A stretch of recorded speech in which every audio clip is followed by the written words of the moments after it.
आणि मग कर्माला ज्यानं प्राधान्य दिलं, महाराज आमच्या दादासाहेबांचं सुद्धा तेच गणित आहे की कर्माला प्राधान्य दिल्यामुळं जगाच्या मालकानं सुद्धा त्यांचा शेवट गोड केला. आणि माणूस किती दिवस जगला याहीपेक्षा त्याचा दादा शेवट कसा झाला याला फार किंमत आहे. दादासाहेबांचं आयुष्य कदाचित आपल्याला कमी लाभलं, म्हणजे का ते आपल्यामध्ये कमी दिवस जगले. पण सांगू, ज्ञानोबारायचं सुद्धा आयुष्य 22 वर्ष होतं. किती वर्ष? माणसाच्या आयुष्याच्या दिवसावर नसतंय, माणसानं आयुष्यामध्ये येऊन कमवलंय काय. मला वाटतं दादासाहेबांना जर लोक म्हणले काय कमवलं, तर सांगू आज दादासाहेबांना नजर पुरणार नाही एवढा समाज आज त्यांनी कमवला. आणि ही उत्तम चिवडे कीर्ती मागे हे कमवलं त्यांनी. आणि हे कमवण्याकरता माणसानं माणसासारखं राहिलं पाहिजे. कसं राहिलं पाहिजे?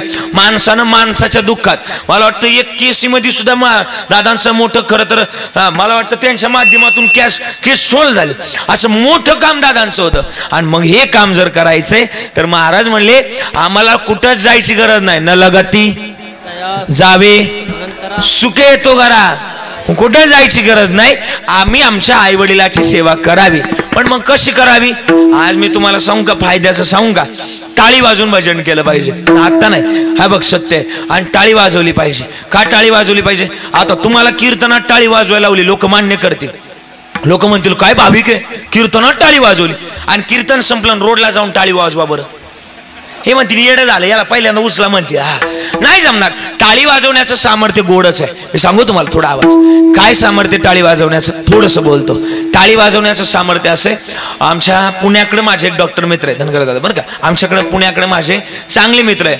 आणि माझं म्हणणं आहे बरं का, माणसानं नेहमी शहाण्या माणसाजवळ बसावं. कोणाजवळ बसावं? कोणाजवळ बसावं? बोला ना आई, कोणाजवळ बसावं? हे आजी बोल की, कोणाजवळ बसावं? शहाण्या माणसाजवळ बसावं. बरोबर का ना? पण माणसानं शहाण्याच माणसाजवळ बसावं. तुम्हाला नाही कळालं मी काय बोलतोय ते?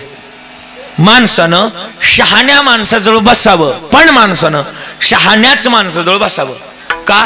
अति शहाण्या माणसाजवळ बसू नये. तोच रिकामा आहे, तो आपल्याला काय शिकवणार आहे. म्हणून माणसानं कोणाजवळ बसावं? बोला बोला. शहाण्या माणसाजवळ बसावं. आणि मी बसलो त्यांच्याजवळ. त्यांच्याकडे एक पेशंट आलं होतं. डॉक्टर साहेब 3 महिने झाले माझ्या लग्नाला, म्हणजे माझ्या माहित त्याच्या लग्नाला. हा पण 3 दिवसापासून माझ्या बायकोला काय ऐकायला ना. म्हणला डॉक्टर साहेब म्हणले झालं काय? तो म्हणला ऐकायला ना. तो म्हणला डॉक्टर साहेब म्हणले कॅपिटल तमरुलुला साहेब काना स्टेटोस्कोप घालतात. ते बघा स्टेटोस्कोप, त्या स्टेटोस्कोपच्या माध्यमातून सांगता येऊ शकतं की किती फुटावून ऐकायला येतं किती फुटावून येत नाही. पण आता तुझी बायको घरी आणि मी इथं दवाखान्यात, मला कसं सांगता येईल की तिला किती फुटावून ऐकायला येत आहे आणि किती फुटावून येत नाही? तू एक काम कर, घरी जा, बायकोला विशिष्ट अंतरावरून हाक मारून पाहिजे. तू म्हटलं जातो घरी. घरी गेलं, 50 फुटावून हाक मारली. अगं ऐकलं का? काय केली भाजी? आतून नो रिप्लाय. याला वाटलं बायकोला 50 फुटावून ऐकायला येत नाही. 50 फुटाचा दरवाजा सोडला, 30 फुटावर आलं. अगं ऐकलं का? काय केली भाजी? आतून नो रिप्लाय. याला पुन्हा वाटलं बायकोला 30 फुटावून ऐकायला येत नाही. 30 फुटाचा दरवाजा सोडला, 15 फुटावर आलं. अगं ऐकलं का? काय केली भाजी? आतून उत्तर आलं नाही. याला राग आला. कोणाचा? तुम्ही जरा बोला ना, इथंच बोलता येईल बरं का, परत नाही बोलता यायचा. कोणाचा राग आला? बायकोचा. गेलं किचनच्या दरवाजात. अगं ऐकलं का? काय केली भाजी? आतून पुन्हा उत्तर आलं नाही. याला राग आला. कोणाचा? बायकोचा. इथंच बोलता येणार, परत बोलता नाही येणार बरं का. तुम्ही बोलून घ्या आता, बोला. हा बायकोचा राग आला आणि गेलं किचन पाशी. तड तड तड तड तड तड तड तड पावलं उचलत गेलं. बायको पाशी गेला, रपकन, अजून मारला नव्हता. हा रपकन हात उचलला आणि बायकोला हळूच मारला. तुम्ही तुमच्या बायकोला जोरात मारू शकत नाही. बरोबर बोले. हा जोरात मारू शकत नाही. जोरात मारायची हिम्मत नसते, मारू शकतच. ज्याचं त्याचं क्रियापद ज्याने त्याने ओळखून घ्या. रपकन हात उचलला आणि बायकोला हळूच मारला. तिकडून लगेच अनादि निर्गुण प्रगटली भवानी. काय झालं? हा म्हटला तुला किती वेळा विचारलं कशाची भाजी केली? बायको म्हटली तुम्हाला 8 वेळा सांगितलं वांग्याची भाजी केली.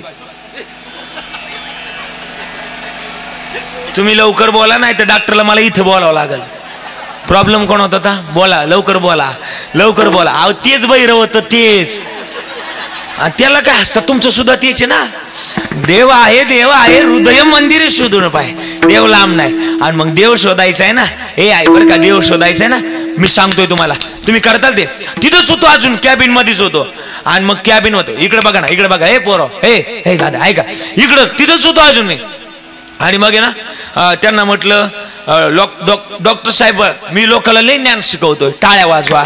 म्हणजे तुम्हाला नाही, तिकडे म्हणलो हा टाळ्या वाजवा, टाळ्या वाजवा. पण लोक एक दिवस मला अडवतील, लोक म्हणतील की महाराज नुसतं लोकांना ज्ञान शिकवतात, नेमकं टाळीचं महत्व काय मी दादासाहेबांच्या माध्यमातून शिकवतो एवढं ऐका. आणि मग त्यांना मी सांगितलं की एवढं काय टाळीचं महात्म्य. ते म्हणले महाराज टाळी वाजवा. मी न लाज बाळगता टाळी वाजवली. 3 मिनिटं साहेब बरं का, 3 मिनिटं त्यांनी माझ्याकडून टाळी वाजवून घेतली. मी टाळी वाजवली, जोरात टाळी वाजवली. आणि टाळी वाजवल्यानंतर त्यांनी मला विचारलं तुमचा अनुभव सांगा टाळी वाजवण्याचा, काय झाला हाताला. मी जोरात टाळी वाजवल्यानंतर माझ्या हाताला वेदना जाणवल्या. एकदा तुम्ही वाजवता म्हणजे तुम्हाला कळेल काय होतं हाताला. वाजवा, जोरात वाजवा, काय होईल तुम्हाला लगेच कळेल. वाजवा, टाळी वाजवा म्हणतोय मी. अच्छा टाळी वाजवा. हा वाजवली बस. ज्याने खरी टाळी वाजवली त्याला एवढ्या भागात काहीतरी जाणवलं असेल, काहीतरी जाणवलं. मला विज्ञान सांगायचं, थोडं बोला ना. काय जाणवलं? काहीतरी वेदना जाणवल्या असतील, काहीतरी कंप जाणवला असेल. थोडं गावठी भाषेत सांगायचं बोललं तर मुंग्या, हा मुंग्या आल्या. म्हणजे हा भ्रम काढून टाकायचा की मुंग्या फक्त 90 रुपयांनीच येतात. समजने वालों की इशारा कॉपी आहे, आपलं काफी आहे. त्याच्यामुळं ज्याला समजल त्याला समजल. हा आणि मग टाळी वाजवण्याला काय आल्या, बोला काय आल्या? मुंग्या आल्या. म्हणलं डॉक्टर साहेब मुंग्या आल्या, मुंग्या. म्हणले काय झालं बरं का सिस्टीम आली, इकडे लक्ष द्या बरं का, इकडे लक्ष द्या. आणि म्हणले टाळी वाजवल्यानं मुंग्या आल्या. आणि मुंग्या काय आल्या ऐका, इकडे बघा. या हातांमध्ये बरं का ऐका, या हातांमध्ये हजारो नाड्या आहेत. नाड्या आपण त्यांना शिरा म्हणतो, नासा म्हणतो. हे हात एकमेकावर जेव्हा आदळतात त्यावेळेस पांडुरंगानं या हातातल्या नाड्यांकडं एक ताकद दिली आहे. काय? जो कोणी माझ्या विठ्ठल नामात पांडुरंगाच्या बाळू मामांच्या नावात टाळी वाजवल त्याच्या संपूर्ण शरीरातलं रक्त शुद्ध होतं. आणि रक्त शुद्ध झालं कशानं शुद्ध होतं? टाळी वाजवल्यानं, नामस्मरण घेतल्यानं हे रक्त शुद्ध होतं. आणि रक्त शुद्ध झालेल्या माणसाला कधीच हृदयविकाराचा तीव्र झटका येत नाही. म्हणून टाळी वाजवली पाहिजे. हा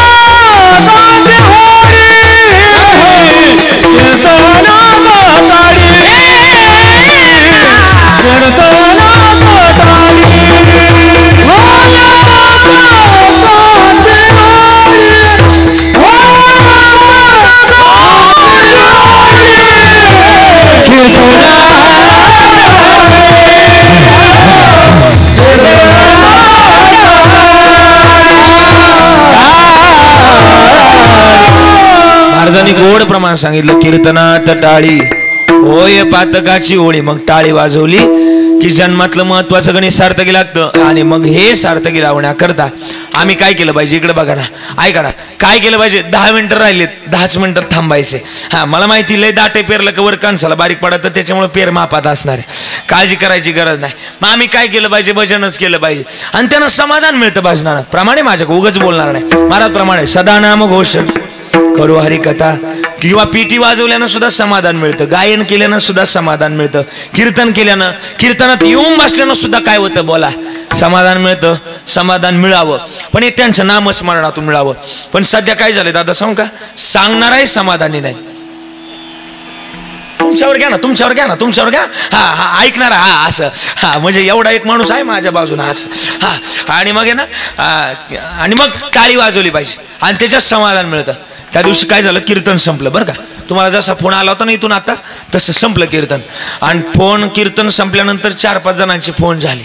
म्हणले आजच्या महाराजांचं बरोबर काय करायचं ते करायचं. आणि मग कीर्तन संपल्यानंतर गावाच्या बाहेर माझी गाडी अडवली. जेवण खाऊन करून निघलो होतो, गावाच्या बाहेर 400 मीटरला माझी मेडिकलच्या पुढं आपलं गाडी अडवली.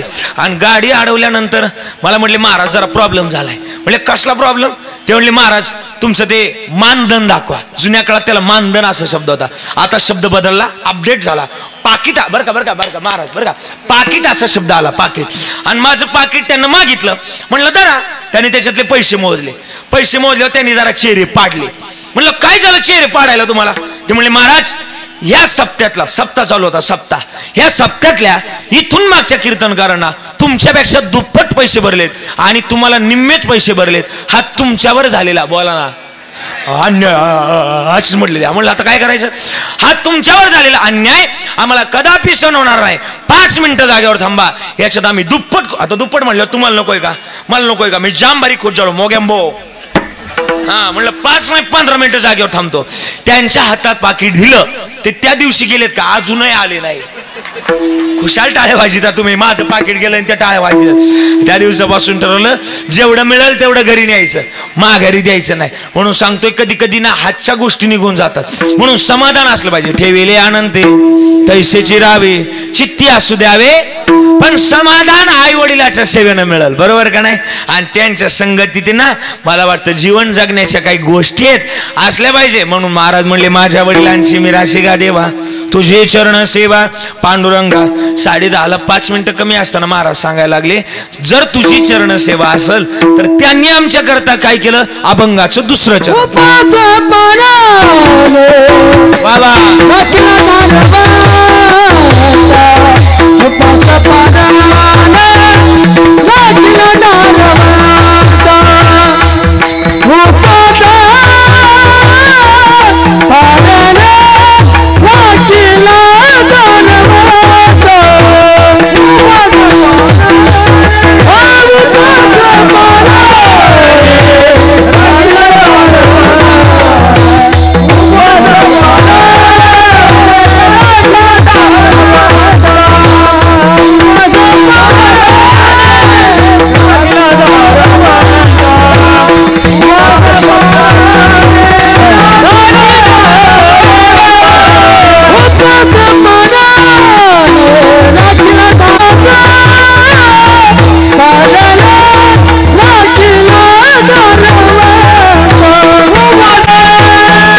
अभंगाच्या दुसऱ्या चरणात एकदा टाळी वाजवा. महाराजांनी गोड गायलं, उपवास पारणे राखीला दारवंटा, केला भोगवटा. आमच्या करता लय काय केलं आणि आम्ही तो उपकार्यांना जाणला पाहिजे. काय होतं बऱ्याचदा आम्ही बोलता बोलता आम्ही बोलतो की काय केलं, नाही नाही आपल्याला जन्म दिला हाच लय मोठा उपकार आहे. म्हणून महाराज म्हणले उपवास पारणे राखीला दारवंटा, केला भोगवटा मला घे देवा. आणि म्हणून आम्ही सुद्धा तेच करणार. तुझ्या माध्यमातून आम्ही जगतामध्ये आम्ही आदोर आहे. अरे किती गोड लिहिले माहिती की का ठिकाणी हिंदी कवी कारण, जग से हरा नहीं मैं, खुद से हराम माही माही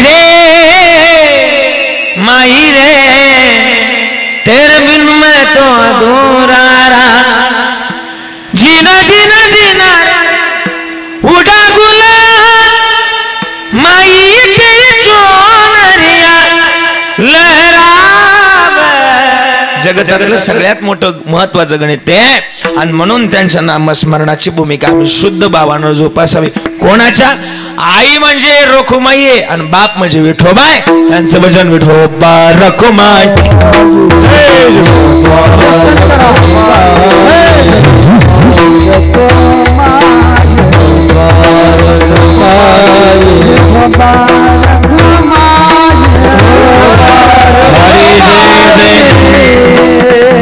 जय जय जय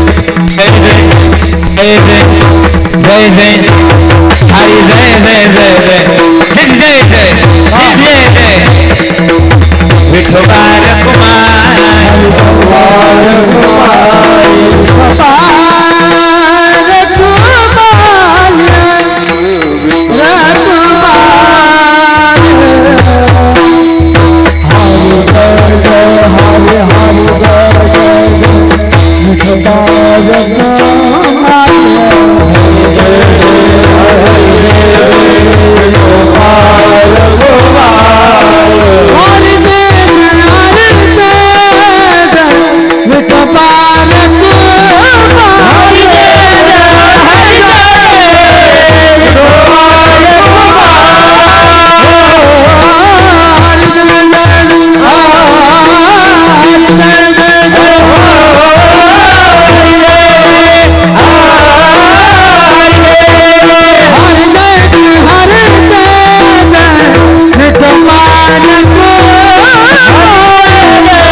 माझा वेळ संपलाय. बरोबर 10:30 वाजलेत आणि 8:15 बरोबर कीर्तन चालू झालं होतं आणि म्हणून वेळेत थांबण्याची भूमिका मी जोपासतोय.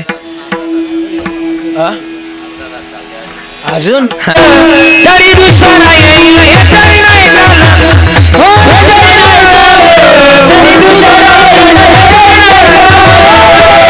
टाळी वाजवायची माय बाप. सणाची जेवणची बा काळा बांधून येईल सणाची जेवणची बा सणाची जेवणची बा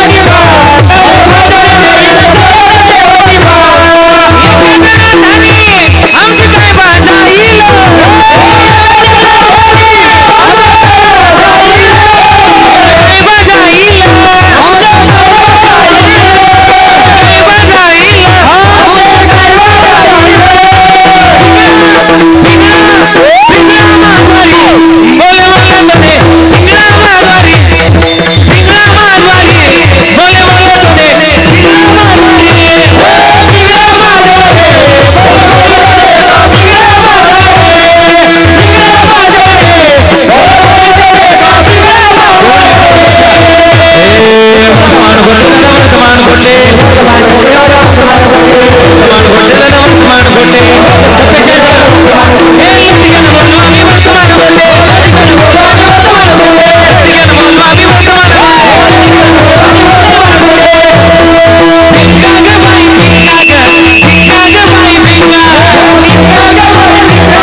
एका मुसलमानाची सोना या जोडीला आई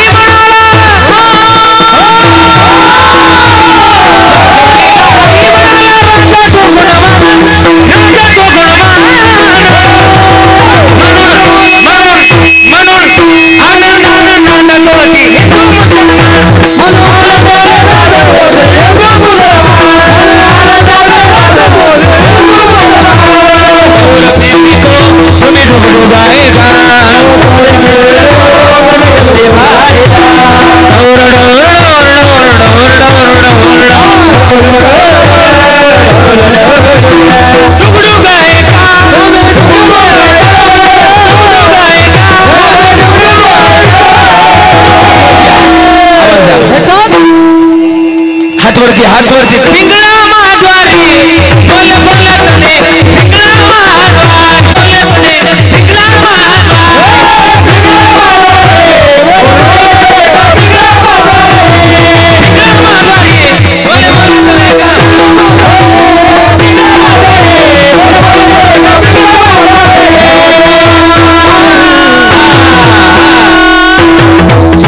आणि म्हणून झालेली सेवा समर्पित करतोय.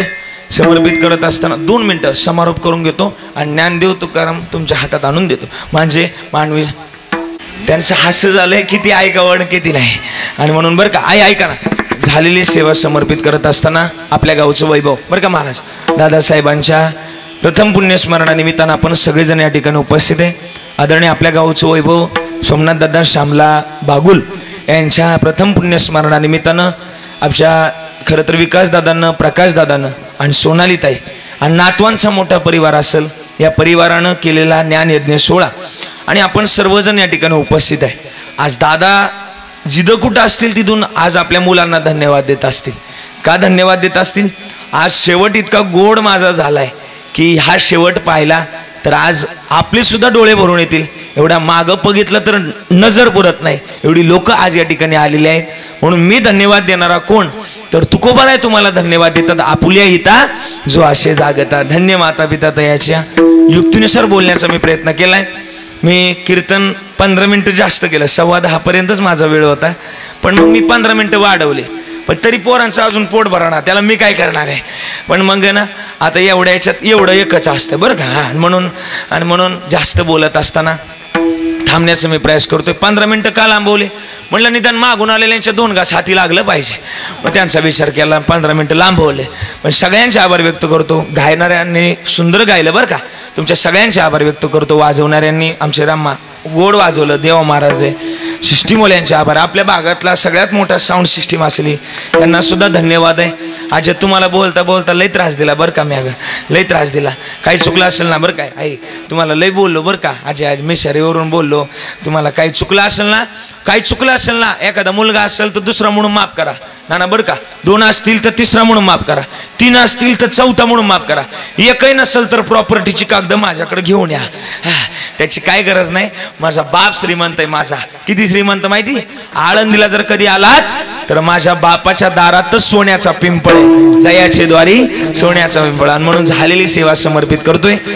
शेवटची त्याला म्हणायची काय नाही म्हणायची, ठीक आहे. हवामान खात्याच्या अंदाजानुसार आजचं हवामान खातं ढगाळ असल्या कारणानं हवामान तज्ज्ञांचा अंदाज असा आलाय, तांत्रिक अडचणीमुळं आजचं हवामान खातं ढगाळ असल्या कारणानं हवामान तज्ज्ञांच्या अंदाजानुसार काही कारणास्तव कीर्तनातील शेवटची चाल रद्द करण्याचा निर्णय हवामान खात्यानं घेतला आहे. आणि म्हणून माझी झालेली सेवा समर्पित करतो. एकदा हात वरती करायचे सगळ्यांनी आणि बरोबर माझ्या बरोबर टाळी वाजवायची. कॅमेरावाले कॅमेरा काढा आणि इथून आता शूटिंग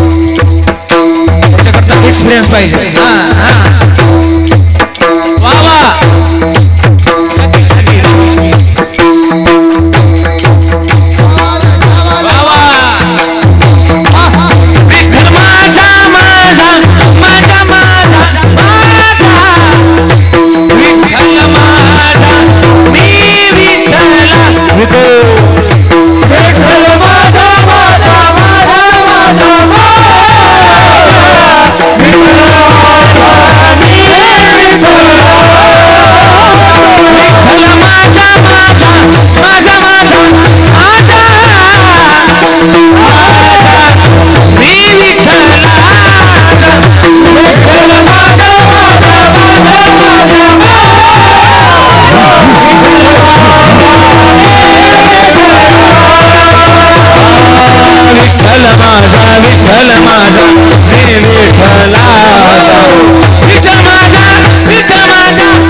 नानकर सर, त्याचप्रमाणे माजी सभापती आदरणीय विजू सर, त्याचप्रमाणे युवा नेते गणेश भाऊ गर्दे आणि बाबासाहेबांच्या वतीने ममताताई असतील, धरतीताई देवरे असतील, नारायण भाऊसाहेब असतील, त्याचप्रमाणे सर्व मान्यवर या ठिकाणी भेट देऊन गेले, त्यांचे सर्वांचे आम्ही या ठिकाणी बागुल परिवाराच्या तर्फे आभार मानतो आणि कीर्तन सेवा संपली अशी आम्ही जाहीर करतो.